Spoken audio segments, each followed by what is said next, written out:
The invisible excellence, Jung's 5 subtle qualities of deeply integrated souls. They don't loudly announce their wisdom, nor do they overtly display their evolution. Carl Jung discovered that truly integrated souls emit what he called a quiet radiance, a quality of being so subtle, so non-aggressive, that most people feel its transformative effect without recognizing its source. These aren't the loud spiritual teachers or the obvious dramatic gurus. They are the individuals whose presence inexplicably calms you, whose simple words land in a profound new way, and whose very existence makes you believe intrinsically in the highest human possibility. Jung spent decades identifying what precisely creates this radiance. Today, I'm revealing Jung's 5 essential qualities of deeply integrated souls. These characteristics are so subtle, they are almost invisible, yet so powerful, they subtly transform everyone nearby. These are not external achievements to pursue, but natural emanations that arise when someone has completed the profound, arduous work of becoming whole. Here is what Jung discovered that changes everything. Integration doesn't make someone special or different. It makes them completely, authentically, unapologetically themselves. The radiance doesn't come from adding spiritual qualities. It comes from removing everything false. Jung called this the luminosity of the genuine, and it can't be faked, forced, or performed. It simply shines through when all the internal obstacles to authentic being have dissolved. They hold paradox without resolution. The first quality is so subtle, most people entirely miss its revolutionary nature. Jung discovered that deeply integrated souls possess what he called paradoxical consciousness, the natural ability to hold opposing, contradictory truths simultaneously, without needing to resolve them or choose a side. They are completely present in the moment, while acutely aware of eternity. They are deeply personal, yet utterly impersonal. They are fully, messily human, yet somehow beyond human suffering. This isn't confusion or indecision, but what Jung called the transcendent function, operating continuously, creating a deep psychological unity from opposites without destroying the integrity of either. Creates a spacious, non-pressured field of possibility around them. This paradoxical nature manifests in subtle, calming ways, mundane transcendence. They can discuss the deepest spiritual truths while fixing a broken appliance, seeing no hierarchy between the transcendent and the mundane. Detached passion. They express strong, clear opinions while holding them lightly. Passionate without attachment. Commitment and freedom. They love deeply and commit fully while remaining psychologically free and fluid, never merging or suffocating. What makes this quality so powerful is that it dissolves the either-or tensions others live in. Jung observed that being near someone holding paradox naturally relaxes your own psychological splits. Your internal conflict between the spiritual and the material softens, your mind-heart division blurs. Their paradoxical consciousness creates what Jung called fields of integration, where others' own internal opposites can safely begin to unite. This quality creates psychological spaciousness around them. Because they don't need to resolve paradoxes, they don't create the tension of forced resolution in others. Conversations feel open, possibilities remain infinite. The pressure to choose sides simply disappears. Their very presence teaches that opposing truths can and must coexist. Their wounds have become windows. Jung discovered that deeply integrated souls have transformed what once were crippling wounds into profound sources of wisdom. Not by healing in the conventional sense, but by allowing their pain to become transparent. Their suffering hasn't vanished, but has become what Jung called conscious suffering that actively serves others. They radiate not despite their wounds, but through them, creating an immediate, profound connection with the hidden pain in others. Here's the process of wound integration. Everyone carries deep wounds, trauma, loss, betrayal, abandonment. Most people either violently hide these wounds or become completely lost, defined and limited by them. Integrated souls, however, achieve wound integration. Their injuries remain, but they no longer define or limit them. Instead, the wounds become what Jung termed windows of compassion, through which deep, non-judgmental understanding flows.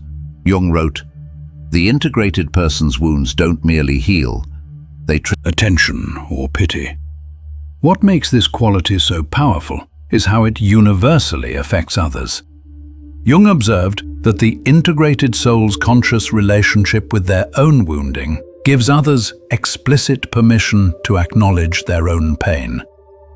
Seeing someone who was deeply hurt, yet is clearly not defined by that hurt, provides a crucial template. It shows others that wounds don't have to be either hidden in shame or dominant in personality. Each wound becomes specialized perception. Their abandonment experience becomes the immediate ability to recognize the feeling of abandonment in others without words.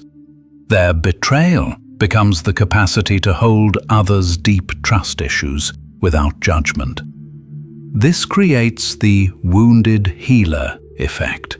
Someone whose integrated wounds create a healing space. They don't try to fix others' pain, but they demonstrate that pain can be carried consciously and, paradoxically, become meaningful. They create space rather than fill it. Jung's third observation about integrated souls is a paradox of presence. They have tremendous, undeniable presence, while somehow taking up no psychological space.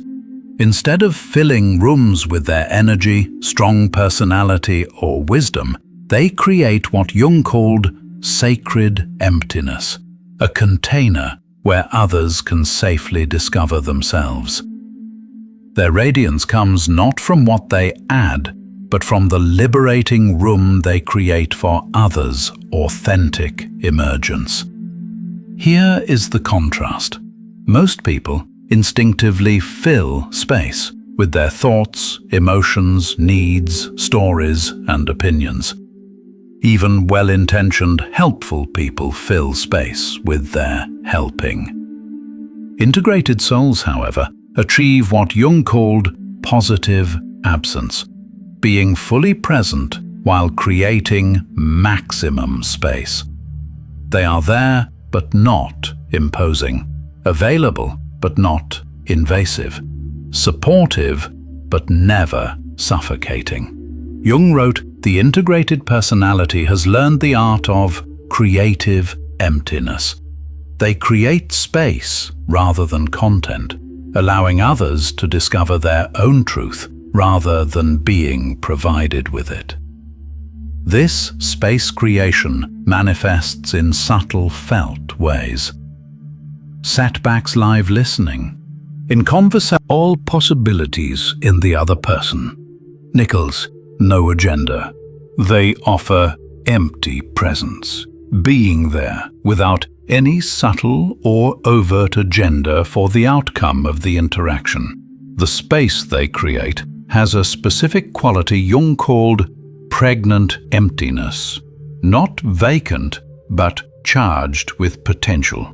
Others find themselves saying things they've never said, thinking thoughts they've never thought. The space allows the emergence of what has been waiting to emerge. They love without leaving themselves. Jung discovered that deeply integrated souls have achieved what he called centered love, the capacity to love profoundly and intimately while maintaining complete, inviolable psychological autonomy. They do not merge, they do not lose themselves, and they do not need reciprocation. Their love radiates from wholeness rather than seeking completion.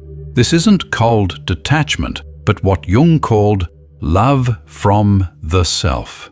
a connection that includes but fundamentally transcends personal attachment.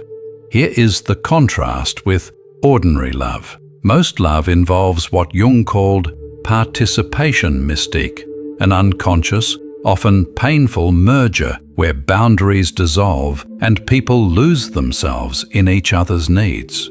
Integrated souls, however, love from a conscious center. They remain completely themselves while fully embracing others. Their love doesn't seek to complete them because they are already whole. Jung wrote, "The integrated person loves not from need, but from fullness. Their love is a gift, not a transaction. They can lose the beloved without losing themselves in the process." This centered love manifests in extraordinary, liberating ways. Liberating love.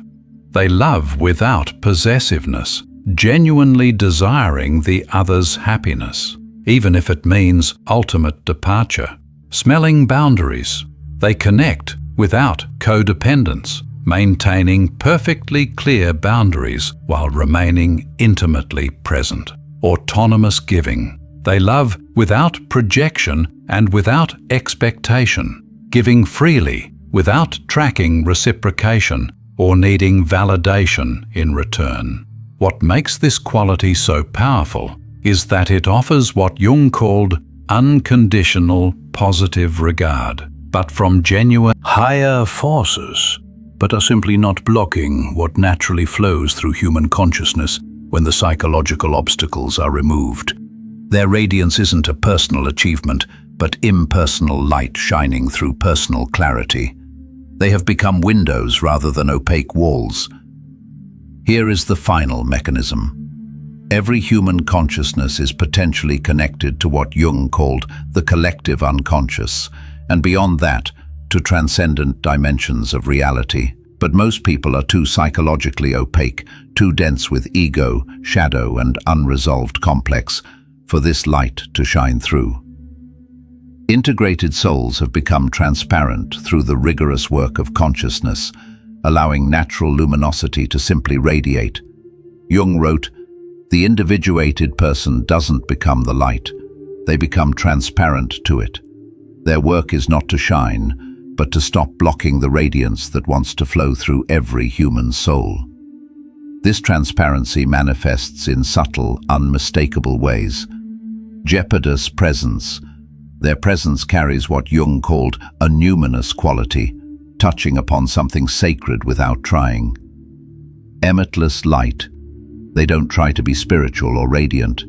They've simply removed the obstacles, the false self, the shadow projections, the ego inflation, like cleaning a window to let the sunlight through.